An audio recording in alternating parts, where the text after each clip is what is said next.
سے آگے بڑھی، یا محمد لولا کا لما خلقت الافلاق، اے محمد اگر تم نہ ہوتے تو میں اس کائنات کو نہ بناتا، ولولا علی لما خلقتو کا، اور محمد اگر علی نہ ہوتے تو میں تم کو نہ بناتا۔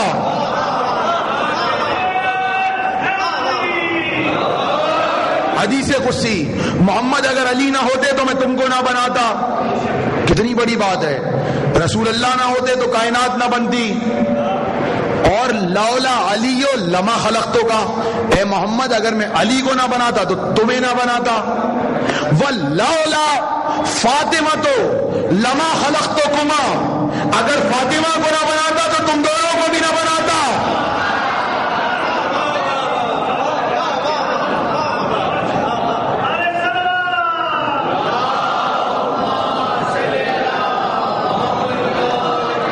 حدیث قدسی پہنچ گئی، اگر محمد تم نہ ہوتے تو میں کائنات کو نہ بناتا، علی نہ ہوتے تو تم کو نہ بناتا، اور فاطمہ نہ ہوتی تو تم دونوں کو ہی نہ بناتا۔ مطلب اب اس کو سمجھیں، یہ میرے موضوع میں ہے حدیث، جناب فاطمہ نبوت اور امامت کی مددگار۔ کیا مطلب؟ اگر رسول اللہ نہ آتے دنیا میں، اللہ نہ بناتا رسول کو، تو کائنات نہیں بنتی۔ سورج، چاند، ستارے، زمین کی تہیں، سمندر، دریا، درخت، نباتات، حیوانات، آسمان، دوسرا آسمان، تیسرا آسمان، عرش، کرسی، لوح، قلم، کچھ نہ بنتا اگر محمد نہ بنتے۔ تو یہ تمام چیزیں کس کی وجہ سے ہیں؟ محمد کی وجہ سے۔ اب آگے بڑی حدیث، علی نہ ہوتے تو محمد تم کو نہ بناتا۔ کیا محمد مطلب محمد کس کی وجہ سے؟ علی کی وجہ سے۔ حدیث اور آگے بڑھی، فاطمہ نہ ہوتی تو تم دونوں کو نہ بناتا۔ اب کائنات بھی رکی ہوئی ہے، زمین، آسمان، سورج، چاند، ستارے سب رکے ہوئے ہیں۔ کیوں؟ ابھی محمد نہیں بنے، محمد بنیں گے تو بنیں گے چاند، سورج، زمین، آسمان، لیکن ابھی محمد نہیں بنے۔ کیوں؟ علی نہیں بنے، علی نہیں بنے، کیوں؟ فاطمہ نہیں بنی۔ اچھا کیوں اللہ نے حدیث کیوں دی؟ وجہ کیا دی؟ اس حدیث کے دینے کا مقصد کیا ہے؟ اسی سے متعلق ایک اور حدیث ہے، کنتو کنزن مخفیہ، پروردگار نے کہا میں چھپا ہوا خزانہ تھا۔ کنز کہتے ہیں خزانے کو، کنتو کنزن مخفیہ، میں چھپا ہوا خزانہ تھا۔ بزرگ مجھ سے بہتر جانتے ہیں، جب میں نے چاہا کہ میں پہچانا جاؤں تو اے آل محمد میں نے تم کو خلق کیا۔ اللہ چھپا ہوا خزانہ تھا، محمد و آل محمد نے اس خزانے کو ظاہر کر دیا، اس خزانے کو ظاہر کر دیا۔ چھپا ہوا خزانہ تھا۔ اچھا اس میں ایک اور بات آ گئی فضیلت میں۔ ہمارے عام تاثر کیا ہے؟ بھائی فلاں جو ہے فلاں کی کنیز ہے۔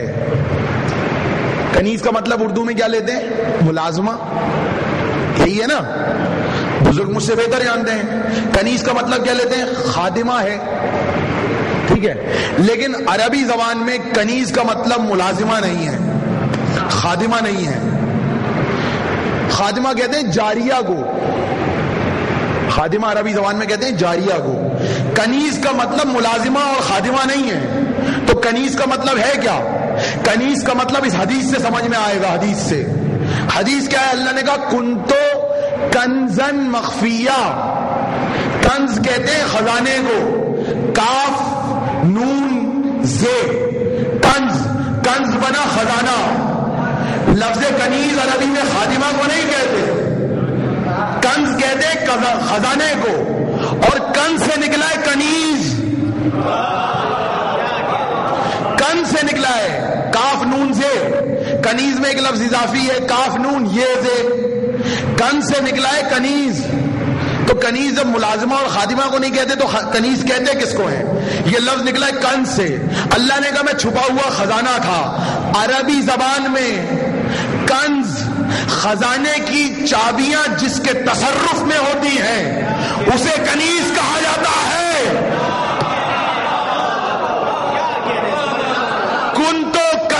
مخفیہ. اللہ نے کہا میں کنز تھا، سیدہ اللہ کی کنیز ہے. اللہ خزانہ تھا، خزانے کا تصرف سیدہ کے پاس تھا. بولو تاکہ پہچانے جاؤ.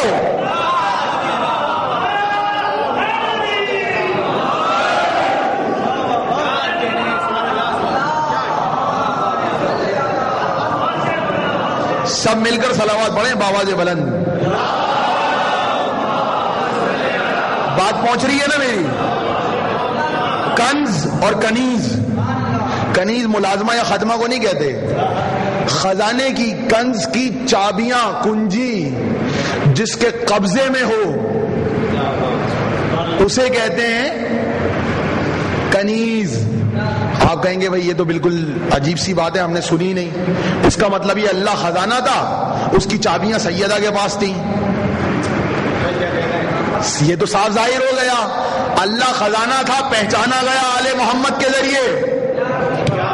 تو جس کے پاس چابیاں ہوں گی وہی تو خزانے کی پہچان کروائے گا. اچھا میں نے کہہ دیا خزانے کی کنجی تھی.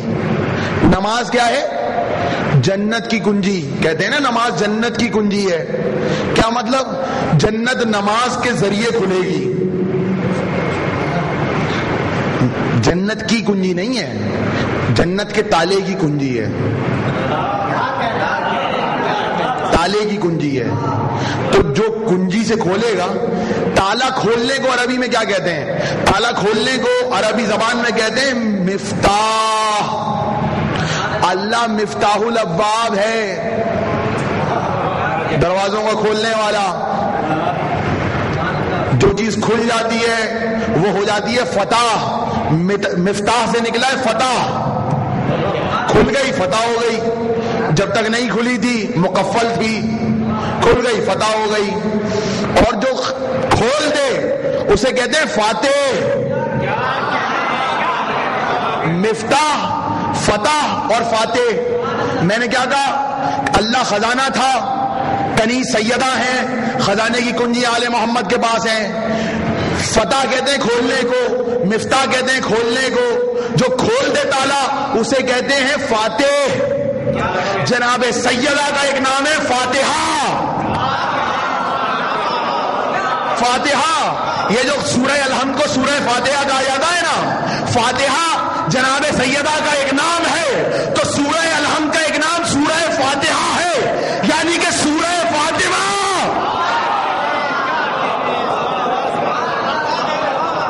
سورہ فاطمہ. اب پہلی عجیب بات ختم نہیں ہوئی کہ دوسری عجیب بات شروع ہو گئی. سورہ فاتحہ تو نام سب نے سنا ہے، لیکن یہ کیا بھائی سورہ فاطمہ؟ جی تمام متفق علیہ کتابوں میں ہے کہ جناب سیدہ کا ایک نام ہے فاتحہ. فاتحہ. اچھا کیوں ہے جناب سیدہ کا نام فاتحہ؟ سورہ الحمد کا نام پہلے دیکھنا پڑے گا. فاتحہ کیوں ہے؟ کہ جو کچھ پورے قرآن میں ہے وہ سورہ الحمد میں ہے.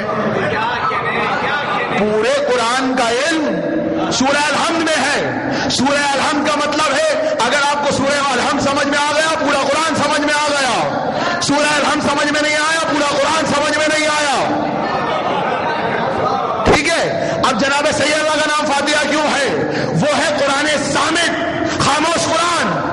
آل محمد ہے قرآن ناطق، بولتے ہوئے قرآن. جس طرح قرآن صامت کا تمام علم سورہ الحمد میں ہے، اس طرح تمام اماموں کا علم، 14 معصومین کا علم اگر جمع کیا جائے تو فاطمہ میں ہے. اس لیے کہتے ہیں ام الائمہ. ام الائمہ. ام الائمہ. تو مددگار ہمیں تو گفتگو کرنی تھی کہ جناب سیدہ نبوت اور امامت کی مددگار ہیں. مجھے گفتگو کرنی تھی جناب سیدہ نبوت اور امامت کی مددگار ہیں. آپ نے غور نہیں کیا گفتگو شروع کہاں سے ہوئی ہے؟ اللہ چھپا ہوا خزانہ تھا. دنیا نہیں جانتی تھی کہ اللہ خزانہ ہے، چھپا ہوا تھا. اس خزانے کو ظاہر ہونے کے لیے کسی کی مدد کی ضرورت تھی اور وہ مدد سیدہ کے ذریعے ہوئی. سیدہ صرف نبوت اور امامت کی نہیں، توحید کی مددگار ہے، توحید کی مددگار، توحید کی، جس نے توحید کی مدد کی۔ اللہ احد ہے، سیدہ توحید کی مددگار ہے، توحید کی مدد کی، دنیا کو مدد کی۔ اور یہ حدیث پہنچ گئی نا، اب تو واضح ہو گئی ہوگی کہ اگر میں سیدہ کو نہ بناتا تو محمد اور علی کو نہ بناتا، محمد اور علی کو نہ بناتا تو کائنات کو نہ بناتا، تو نبوت اور امامت کی مددگار کیسے ٹھہری؟ سب سے پہلے تو یہ دیکھنا پڑے گا کہ جناب سیدہ نے مدد کس کس کی ہے۔ خالی نبیوں میں، ابھی رسول اللہ تک تو بعد میں پہنچیں گے، پہلے تو دیکھیں گے آدم کی مدد کیسے کی۔ آدم کی مدد کیسے کی؟ اللہ نے جناب آدم اور حوا کو خلق کیا اور کہا جاؤ گھومو پھرو جنت میں۔ اب جناب آدم اور حوا ابھی ابھی خلق ہوئے ہیں، توجہ ہے نا، ابھی ابھی بس بنے ہیں، تھوڑی دیر پہلے سجدہ ہوا ہے اور اب جنت میں چہل قدمی کے لیے نکلے۔ علامہ مجلسی نے بھی لکھا